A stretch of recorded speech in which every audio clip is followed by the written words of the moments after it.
So how do we solve these three system of equation using the Cramer's rule?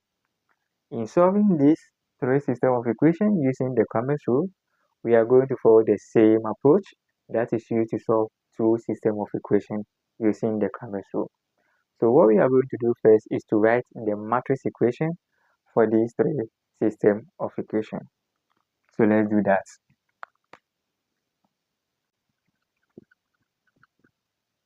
They will multiply by the unknown variables x, y, and z,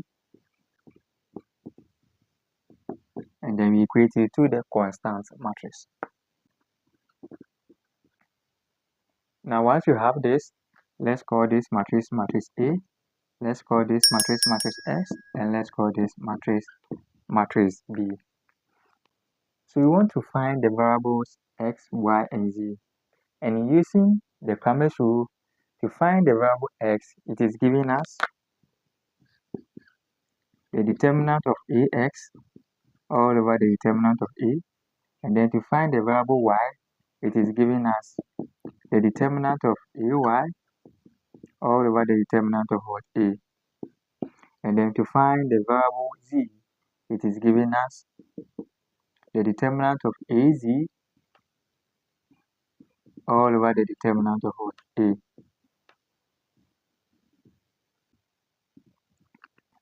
So let's start with the first one.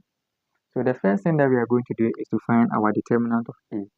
So we have the determinant of what? A. So when you find the determinant of A, we are going to pick any row and then multiply each entry on that row by its cofactor. So we are picking the first row. So we are going to multiply each entry on the first row by its cofactor. So we have the first entry, which is 2. Then we are going to collapse the first row, and then the first column will be left with what? 3, 2, neg 1, 1. Neg 1, neg 1. Then we move on to the next entry, which is this. So we are going to have minus, then minus 3. We multiply this by its cofactor. So we are going to collapse the first row and then the second column. We will be left with what? 4.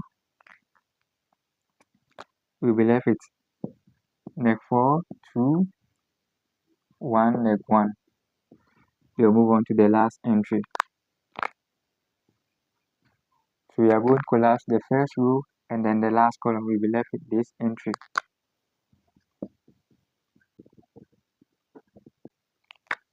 So we have the determinant of A. We have 2. This times this will give us what? Minus 3. We have plus 2. We have plus 3. We find the determinant of this. This will give us 4 minus 2. Then we have plus. This will give us 4 minus 4, 3. So we have determinant of A. This is going to give us minus 2 plus 6 plus 1. And this is going to give us what? 5. So the determinant of matrix A is what? 5. Now let's look for determinant of AX. But before that, we have to find X. So AX means that we are going to replace the first column with the constant matrix. And we can observe that the first column represents the coefficient of what? X. So we are going to replace this column with the constant matrix, and then we find the determinant of that.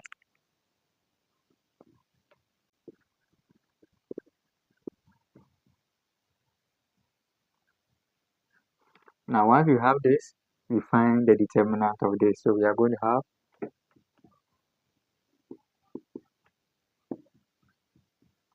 we are going to pick the first row and then multiply each entry on that row by its cofactor. So it means that we are going to multiply this entry by its cofactor. So we are going to collapse this column and this row will be left with 3, 2, minus 1, minus 1. Then move on to the next entry. So we have minus 3. We multiply that by its cofactor. So we are going to collapse the first row and then the second column will be left with minus 11, 2, 3, neg 1. Then we look at the last entry. We multiply by its cofactor. We are going to collapse the first row and then the last column. So we left with minus 11, 3, 3, neg 1.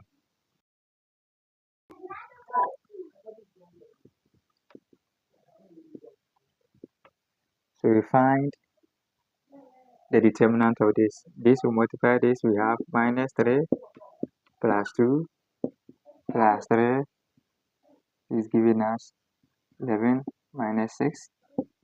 We have this will give us 11 minus what? 9. So we have the determinant of AX. This is going to give us what? 3. This will give us 15. And then this will give us what? 2. So we are having what? 20. So we have the determinant of AX is equal to 20. Now let's look at the determinant of what? AY. But first of all, we have to first find what? AY. AY means we are going to replace the second column, which is this column, with the constant matrix, because the second column represents the coefficient of what? Y. So we have, now once we have this, we find the determinant of that. So we are going to pick the first row, we multiply by its cofactor, we are going to have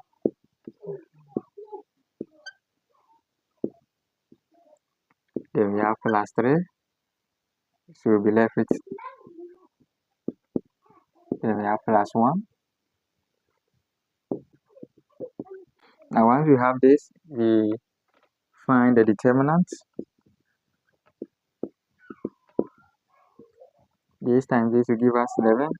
3 times 2 give us what? 6. Then we have plus 3. This times this will give us 4. This times this will give us 2. Plus 1.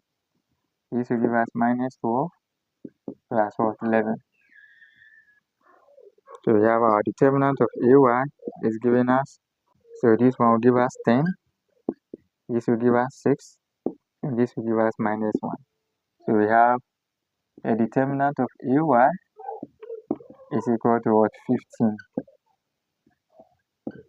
Now we have to look at the determinant of what? AZ. So we want to look at the determinant of what? AZ. But first of all, we have to find our AZ. So AZ means we are going to replace the last column with what? The constant matrix. So we are going to have. Now once we have this, we can find what? The determinant of what? AZ.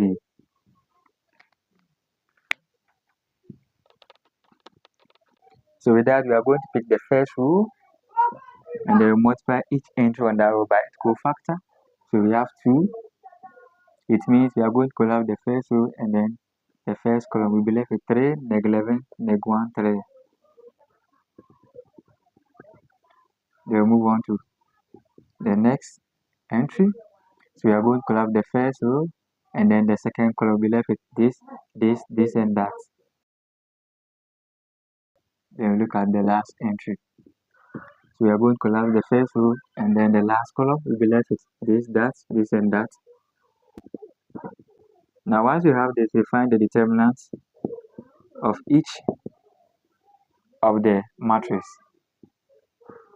3 times 3 will give us 9. This will give us minus 11. We have plus 3. This and that will give us minus 12. Plus what? 11. Then we have minus 3. This will give us 4. Minus what? 3. Our determinant of AZ, this will give us minus 4. Minus 3. Minus what? 3. So we have our determinant of AZ is equal to what? Minus 10.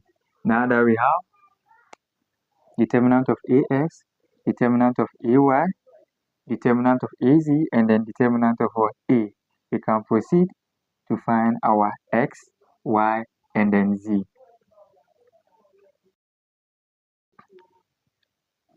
So let's start with x.